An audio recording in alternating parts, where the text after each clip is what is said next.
The Virginia Cable Telecommunications Association and your local cable provider presents Cable Reports.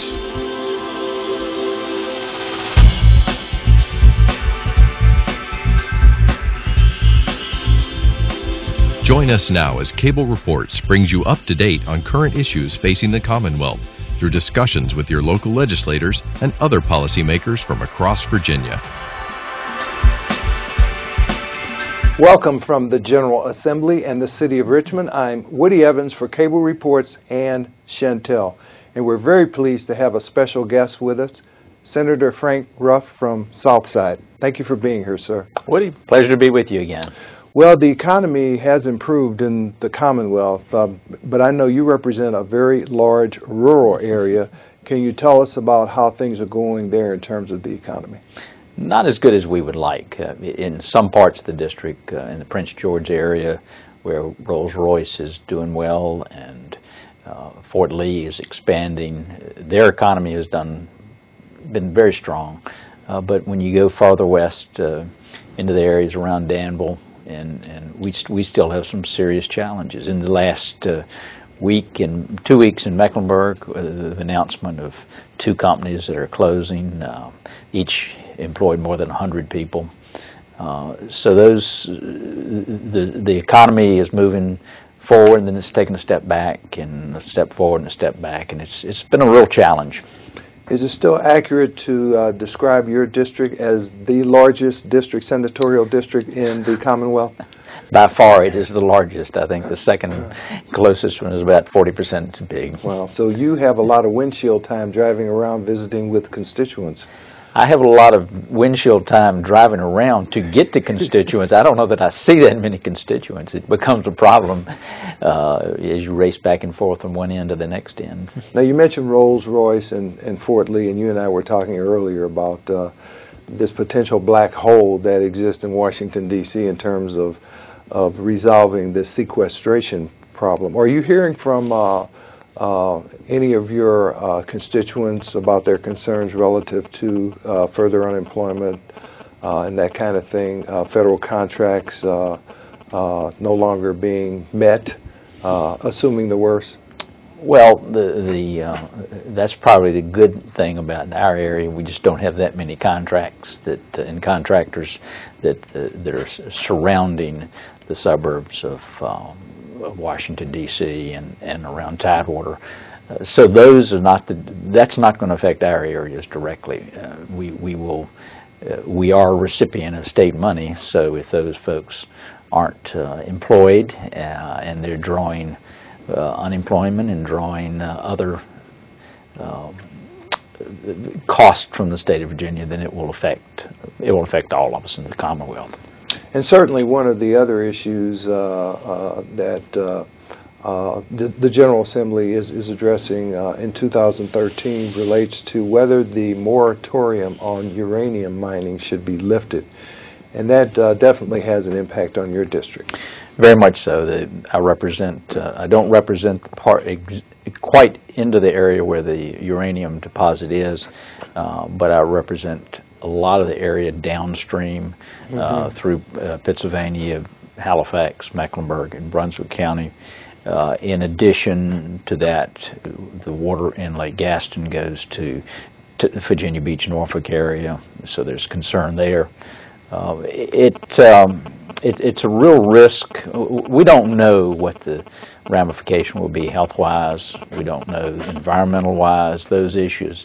But I do know from economic development that it will take a toll on our region. In economic development, the way it works now is a company will decide what region they want to be in. So if they want to be in the Mid-Atlantic region, then they start figuring out who to erase from that equation. And you don't know that you're even being considered until you may have already been erased. And this is one of the reasons that people might say, well, I don't want to risk my employees. I don't want to risk making a $100 million investment and then losing it because we don't have water that's safe for people to use and drink. So even though it may create about 300 jobs a decade from now, the risk of not getting 3,000 or 4,000 jobs is far greater concern in my mind than the 300 jobs. So that makes it an easier decision, I take it, for you. Yes, very much so. And I assume you're hearing the same thing from your constituents about those risks versus the benefits in terms of jobs and economic activity. The people that are most vocal are the people that are worried about their health and welfare, and I don't blame them. I don't fault them for that. But I'm not a scientist, and I'm not going to try to guess how those issues can be dealt with, but they are real questions. Uranium is not mined in this country in anywhere where the rainfall is as great as it is in Virginia. Oh, I didn't know that. That's interesting. So and there are a number of communities that get their drinking water directly from the basin. Some of the studies cite the success in other countries, most notably Canada, in mining these precious metals very safely. I assume you've had an opportunity to look at those as well in coming to your decision. Well, the proponents have been very complimentary on the safety of their partners in Canada. But the reality is we now know that they have been fined and cited for not following all the rules and regulations they were supposed to. So if the company is not doing it there, right, you have to wonder, do they plan to report things accurately and do things accurately in our area? And of course there are other ways to create jobs, and I know that you've been intimately involved in the concept of workforce development. Talk to us a little bit more about that. Well, as we've lost those jobs that we had a decade ago in furniture and textiles and tobacco, we understood that we would have to make some changes. And so we have developed workforce centers that we believe are focused towards the jobs, the good jobs that are going to be necessary in the future.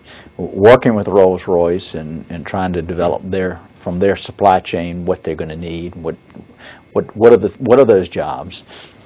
We're doing far more in training people in precision machinery, where they can make probably more than they could with a college education. Skills such as welding, electricians, those type skills that are of value in the community. And if the industries that are looking in our area know that we have the pipeline to train and that we are currently training those types of employees, they will be much more interested in being in our area. So where is that type of training available for people in your area? We're doing it in several locations. The Danville Community College has done a great job. In the Martinsville area, the new college is investing big. It's working with Virginia State. Virginia State's providing an engineer professor who currently is working with young people in their junior year in high school. And the plan is to work with them as they're building the facility needed for that quality of training, so that when they graduate from high school they can move right directly into that, learn those basics in the first couple of years, and then transfer to any engineering program in the state that they would like to. Is that new university the one that former Senator Waffler is now head of? You're well aware of what's going on in Virginia. That's exactly right. And of course that highlights how critical the community college system is. It is. And not only does it train people who may not want to matriculate for financial or other reasons at our institutions of higher learning, but it does provide a way for those who do want to go on to our institutions of higher learning to advance to. When young people come out of high school, a lot of times they don't know what they want to do. They are encouraged to go to college many times. A year or so ago, a couple of us went down to a precision machinery business in the Greensboro area.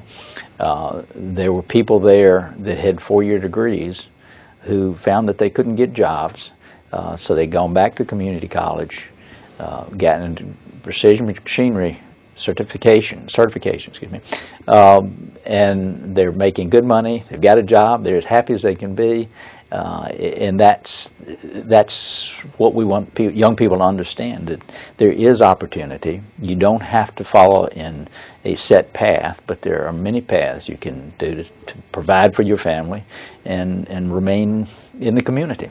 Well, are more young people taking advantage of that, or are you seeing young people leaving your district? Well, there has to be a match with jobs. You can't, if you train them and you don't provide jobs, you've given them a good ticket out, but the goal is to try to match up industrial and prospects that are interested in coming and the skills that they're in South Boston at the Southern Virginia Higher Ed Center. We're working great with folks in metal and with wood, cutting and shaping, and as one of their projects, they decided that they would create a cane. And this cane is somewhat mechanical. They've designed it to match the movement of the body.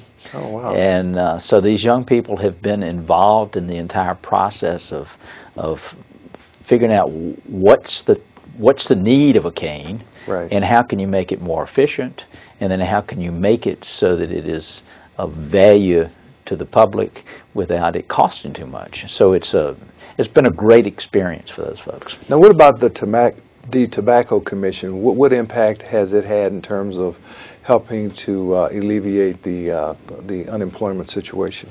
Well, every industry that has come to the region, whether Southern Virginia or Southwest Virginia, has gotten some help to get that final process going, whether it's a water line or a sewer line connection or whatever, to get them there. We have spent a lot of money trying to get these education facilities set up and doing the right thing.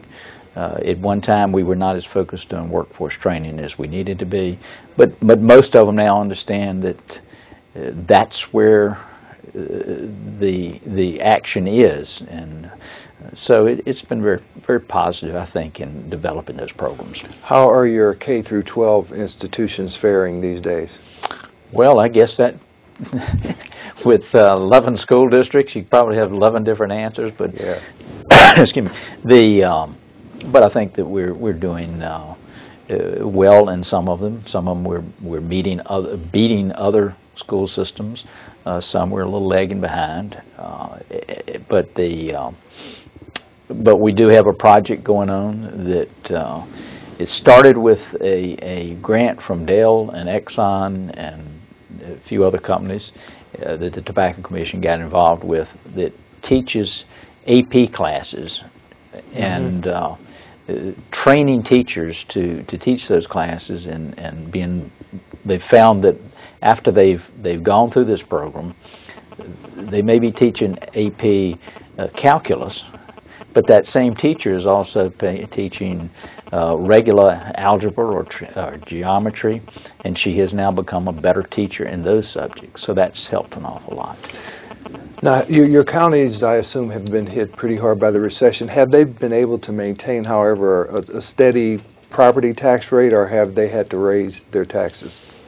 I think most of them understand that the reality is that if families are hurting, that you can't really afford to pay more in taxes, and so most of them have done a very good job of trying to hold things pretty steady. Speaking of taxes, let's talk a little bit about transportation, because if the governor has his way, we will no longer have a 17.5% gas tax. What's your initial reaction to his proposal? Well, I think it's interesting. There was a rumor of that back several weeks before we came up here to Richmond, and I asked a few people on the street, just kind of get a response. And a lot of my folks drive long ways to get jobs. They may drive to Lynchburg, they may drive to Greensboro, they may Raleigh or Richmond. So a higher percentage of my folks' income is spent in transportation. So those folks like the idea of changing. Whether it will go through the way the governor proposes, not likely. I think there will be changes here and there. There may be some hybrid of maybe using the maybe keeping some, maybe a dime on gas tax for maintenance, and then a lesser amount of sales tax on for the building new roads, because the areas that are growing have younger families and more prosperous families, and they're spending more money. Our rural areas are a little bit older, a little bit more settled, and don't buy as many things. So there are many options that could be worked out. We'll just have to wait and see which is the cream of the crop. And of course, some people are concerned that if you eliminate the gas tax in its entirety, you're eliminating a lot of revenue from out-of-state residents who use our roads. There's that argument, but there's also the argument that it would attract people to come and actually stop and buy gas, and when you stop and buy gas, frequently you buy other things. So, you know, what the right equation is, I don't know, but I think probably with a little give and take, we can find some common ground. I guess there are about 4 or 5 other proposals floating out there, as you point out, so the likelihood is that once this issue is debated, there will be a mind meld, hopefully, and everybody can come to some agreement, because I don't think anybody disputes the notion that there is certainly a need. Well, I think that too often we have let the argument be, do you want to pay more for tax for transportation, and yes or no, and obviously nobody wants to pay more in taxes. The proper question would be, do you want to pay more from your family budget for car repair, for front end alignments, or do you want to pay for the necessary improvements in some fashion that is not a wasted resource? Have any of these public-private partnerships that have come about over the past few years benefited your district?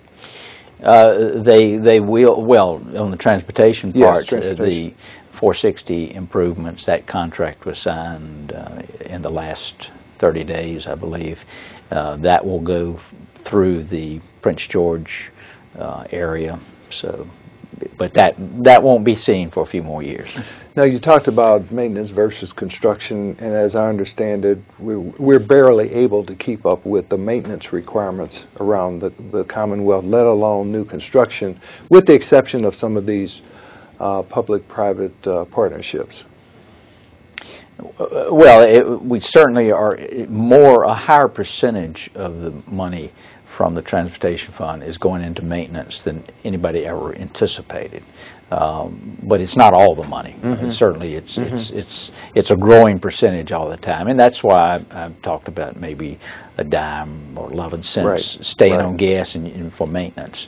But it's when it was originally designed, I think more of it was supposed to actually go to construction rather than new.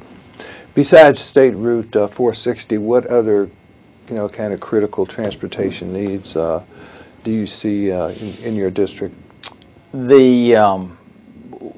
Not directly in the district, but the goal that started a couple of decades ago of improving 58 all the way across southern Virginia.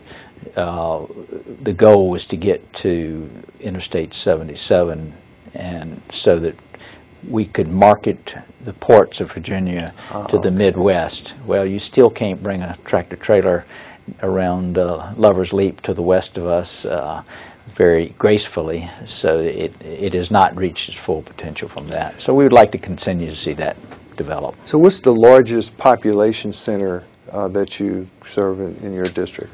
I suspect that Pennsylvania would be the largest population. Right. but it's kind of chopped up. Now, you're still chairing the General Laws Committee, as I understand it, over in the Senate side. Tell us a little bit about that committee's jurisdiction. I think the word general kind of encompasses a lot there. It does.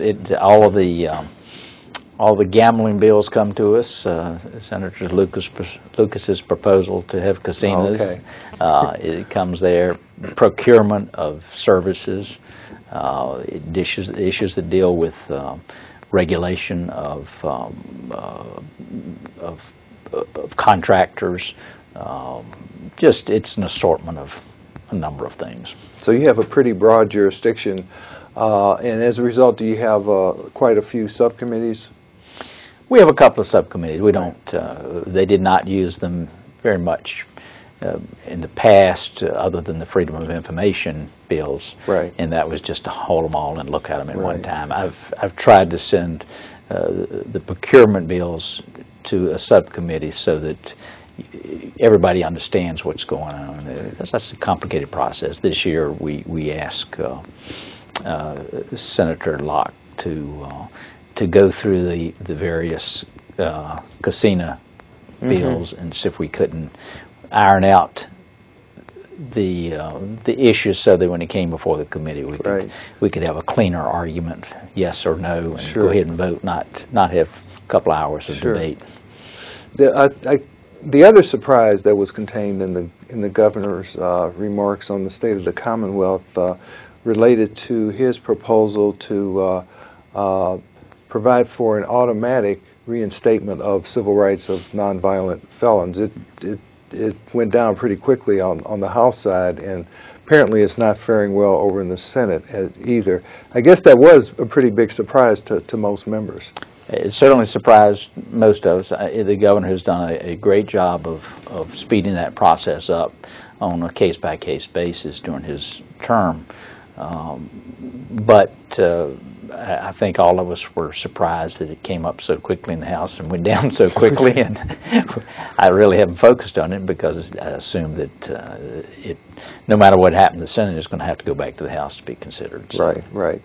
There are a few other voting matters pending. I don't know where they are in the Senate. I think there's one, for example, that would allow for seniors to vote absentee without an excuse, so to speak. Are you hearing? I take it you aren't hearing much from your constituents about those issues, or are you? Those are the issues.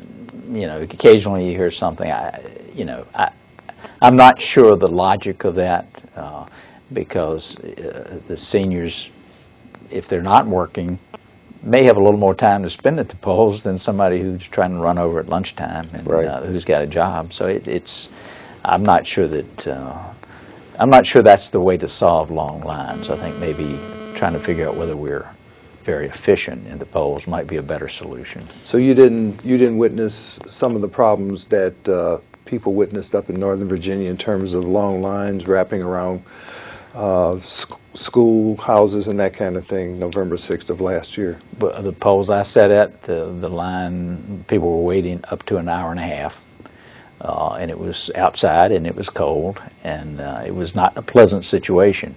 But I don't know, and how many of the people that worked came and left, I don't know.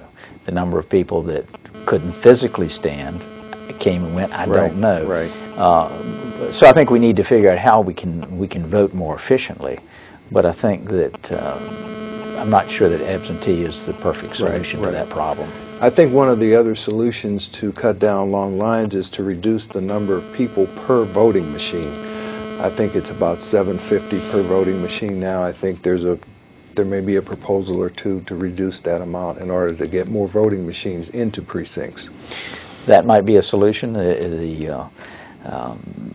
Maybe changing the machine to more like an ATM machine where everybody understands how to use an ATM machine. Right. So they would operate that far quicker than a touch screen that you're a little bit afraid of touching and that type of stuff. Right. Another issue that's facing the General Assembly this year relates to the Affordable Care Act that was upheld, but also gave the states a lot more flexibility in terms of their Medicaid population and the impact on their budgets. So Medicaid expansion is under discussion. Where do you see that going? I suspect there will be some expansion. I think that we need to be careful that we don't, we understand what the federal rules are going to be in the long term, and what can we go back if we go forward, and so that there's some certainty there.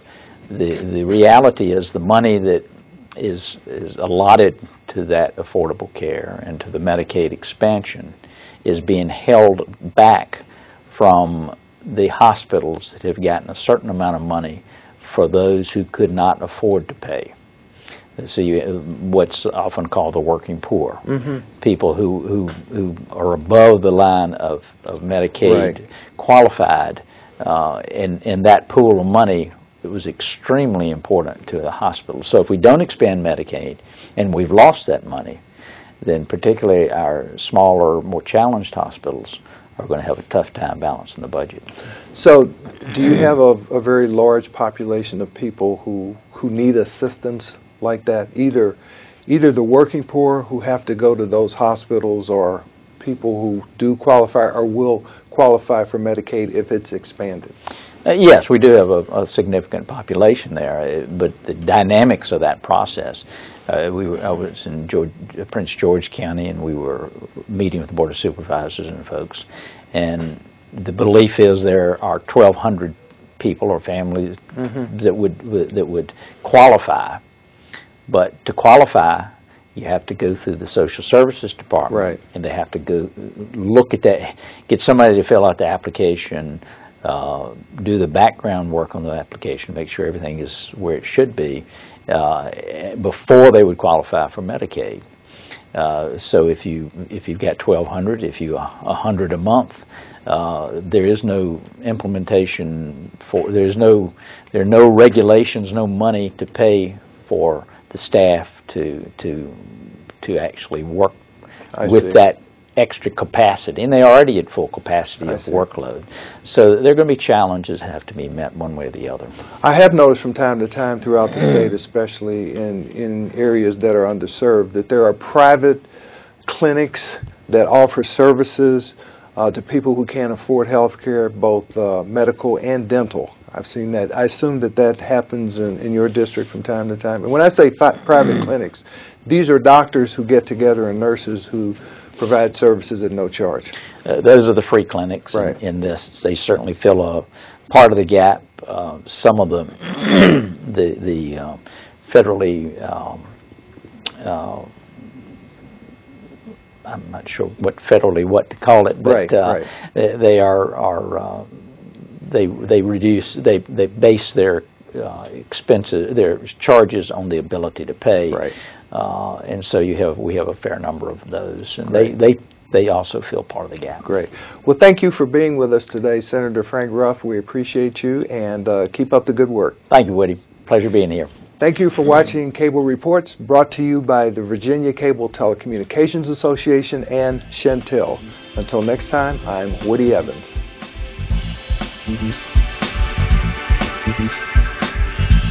Mm-hmm.